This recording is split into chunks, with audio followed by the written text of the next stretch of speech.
car. Dude, get out, man. It's buried deep within the past. I hope it doesn't last. Something I already chase.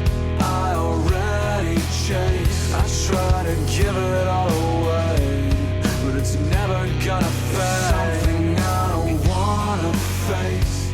I don't wanna face. What is up, guys, and welcome to the channel. Today we've got Andrew's car over here. We're going to do a smoke test on it, make sure we don't have any more vacuum leaks. We're also going to detail the engine bay on it.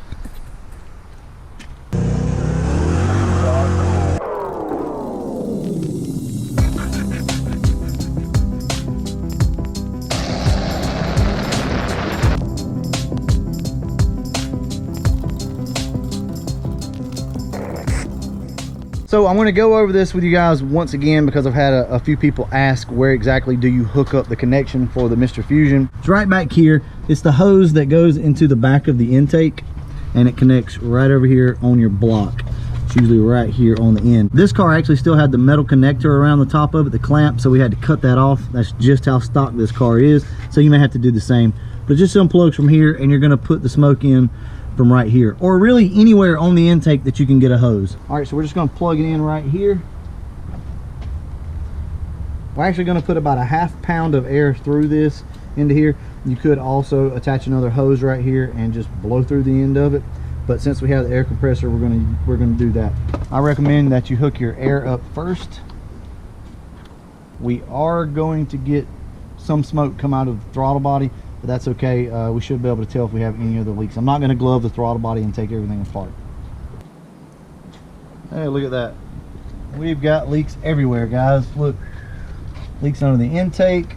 Your TPS is leaking, and obviously it's going to come out of the air box over here. So, and your EGR is leaking. All right, guys, it's just that easy. We actually did not anticipate having any more leaks on the car, but it's leaking. So, like I told you, if you do not glove your throttle body or put something over the throttle body to seal it off, you're going to get air come out and out of your air filter, or smoke I should say, but that's all right. I've never seen one leak out of the TPS, so I'm not sure on that, but as you guys can see, this little whiff of smoke that keeps coming up in the back of the EGR back here, that's leaking too. So we may have an EGR problem on that, but I don't know why it's leaking under the intake, because I did fix one of the major leaks which caused this car to sound like it had a cam in it. So I want to dig around in here, see if we can find where this leak's coming from. All right, so we've plugged off what we think is the leak under here. We're going to go ahead and smoke test it again, see what happens. So if you look down here, you can see where his throttle body is actually leaking. So there is something going on there, and the TPS obviously is just pouring smoke out of it. There's still a little wisp coming from under there. So anyway, guys, we're not going to take you through this whole process today. This will be pretty lengthy, but yeah, we got smoke coming out everywhere, guys. Look at this, which obviously that is smoking for good reason, but it is definitely leaking, and the EGR is pouring smoke out. So, and remember, this is only about a ½ pound of air coming through here. It's not a lot of pressure, so I don't know if it's enough to push that EGR open or anything like that. I just think it's a leak. I think it's just old and maybe needs to be replaced. All right, guys, we at least slowed down one major leak under the car, so we're going to go ahead, call it quits on this today.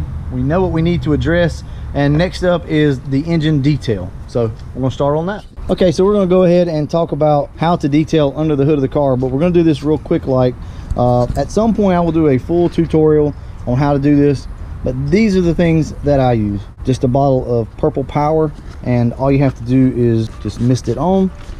The key to this is to not let it sit too long, and go ahead and get it off. You eating chicken, baby? All right, so anyway, Papa T is over today. Memphis is out here. We got Andrew. It's just a good day. We're just all out here kind of chilling, hanging out. So like I said, this isn't going to be an all-out tutorial on how to clean your engine bay or detail it, but we are going to go over it real quickly, how to make a drastic change in your car. Okay, so you do want to let this sit for a few minutes so that everything can kind of work, and then you just want to take a brush, go over the top of it, and agitate it. like Andrew agitates me. All right, so Andrew's just gonna lightly go over everything. Initially, all you're trying to do is just knock off that top coat of grease and grime. So then you can come back later and really kind of get into it. But we do want to stay away from the distributor with the water as much as possible, but that can be cleaned up if it does get in there.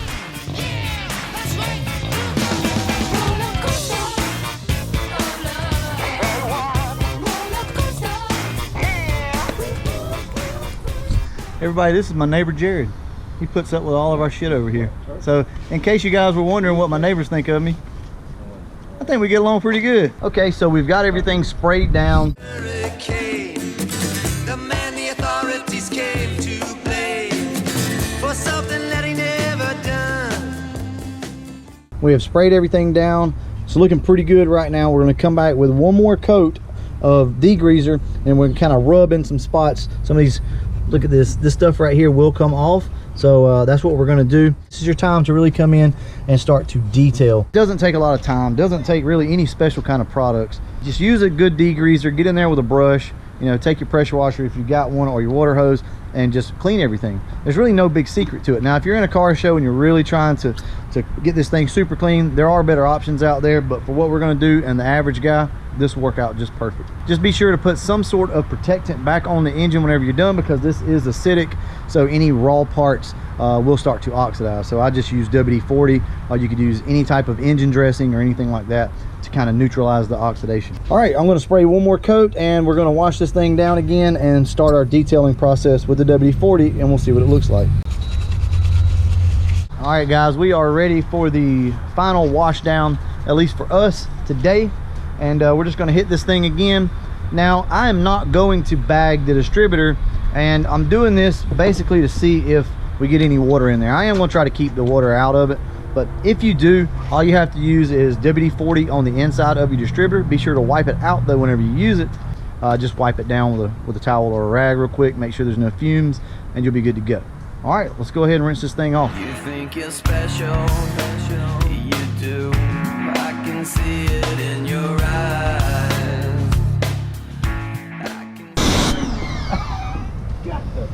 I appreciate that. He's mad. Stick a water hose in the window of that red car.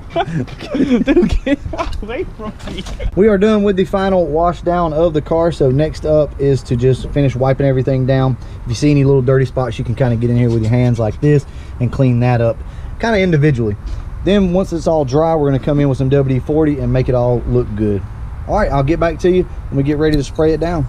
Okay, so we are basically dry now. As you can see, it looks a lot better, but this is my secret. Now, I know a lot of you guys will use something completely different, but this has worked wonders for me through the years. It's just WD-40, and this is all I do, guys.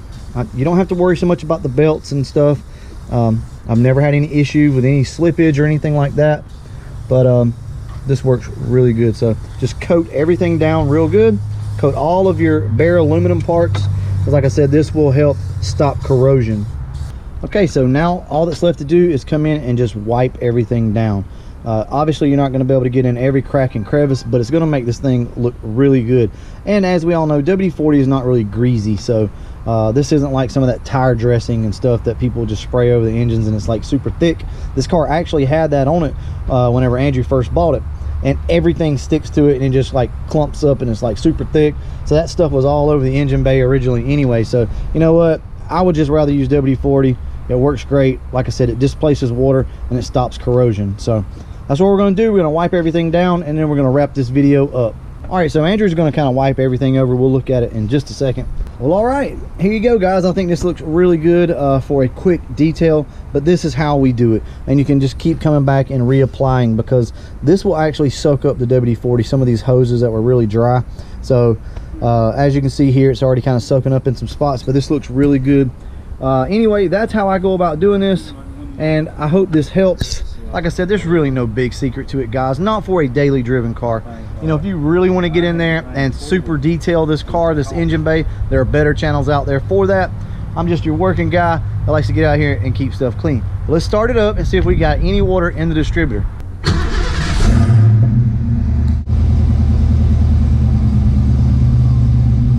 All right, everything looks fine. Doesn't look like it's skipping. Now these distributors, they aren't sealed off completely, so you will get water in them if you sit there and really hose it down. But if you're just kind of, you know, putting water around it, kind of splash it, usually you're not going to have any trouble. But I do suggest that you throw a bag or something over your distributor if you're worried about that. Like I said, you can always come back in, spray the inside of the cap with some WD-40, wipe it down, don't coat it, wipe it all down, and that'll displace any of that water, and you should be good to go. All right, so real quick, we're gonna go ahead and take this top plate off, and I'll show you guys how to quickly restore it. I learned this from Papa T, by the way. He's always done stuff like this, you know, like little details and stuff, so just kind of learned that from him. But like I said, we're not gonna like completely restore this thing because that's not what this channel is about, but we are gonna make it look a lot better really quick. So stand by and I'll show you exactly how we do it. Since it was so rough, we're going to go to a 120 grit on a sander, as you can see here, and this should just clean the top of it up. Now there again, we're not going for a mirror finish, that's not what we want, but here we go. Heaven with hell and vice versa. I have no fear. I done witnessed too much hell right here. Lend me your ear, recall the bill. We had the pro. And that is about what we're looking for. It should clean up pretty good, but like I said, we don't want it to look unnatural. So now all we have to do is come in and clean the black out of the center, and we'll start laying our black.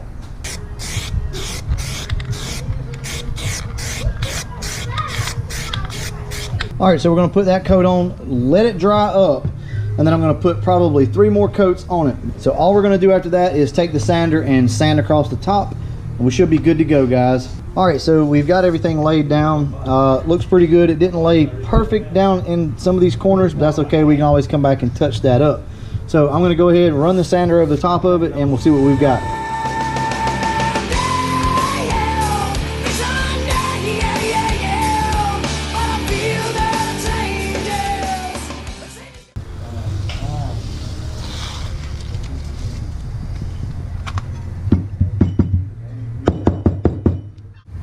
And as you can see, that pretty much is a refurbished top.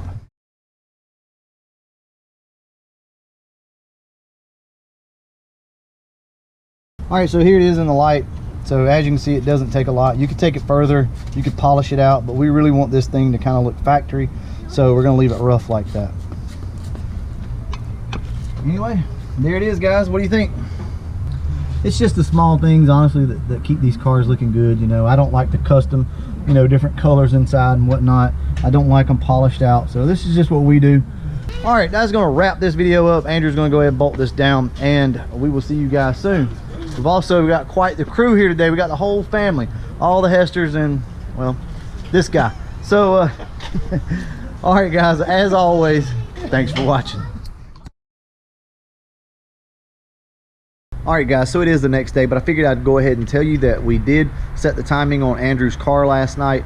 It was actually sitting at 6 degrees or so. We set it at 12 and the car just loves it. It made all the difference in the world. You know, these AOD cars are bad about that second to third shift. It shifts kind of quick if you're not in it. Adding that extra timing really helped that second to third shift on the car. It holds a little bit longer. It just seems to have a good bit more power. Also, I'll be giving you an update on my car. We'll be giving you guys an update on the radio and the Ghost sub that's in the back. So that's pretty neat, guys. We'll cover that here pretty soon. Like I said, this video that I'm going to show you is just my wife going around with the camera. She snuck it in on us, so there's really nothing to talk about, but I figured I would go ahead and include it in this video.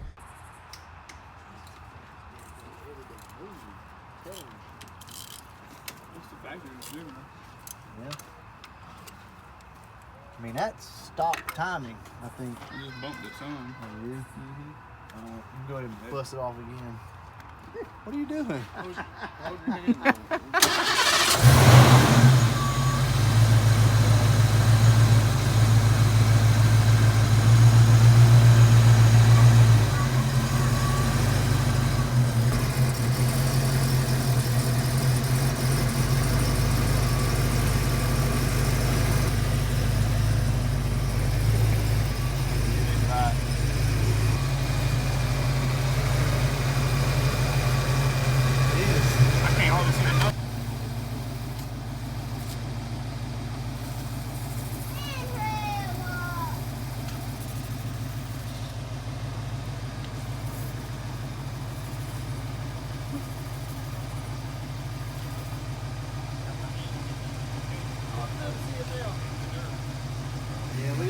cut it off and mark it.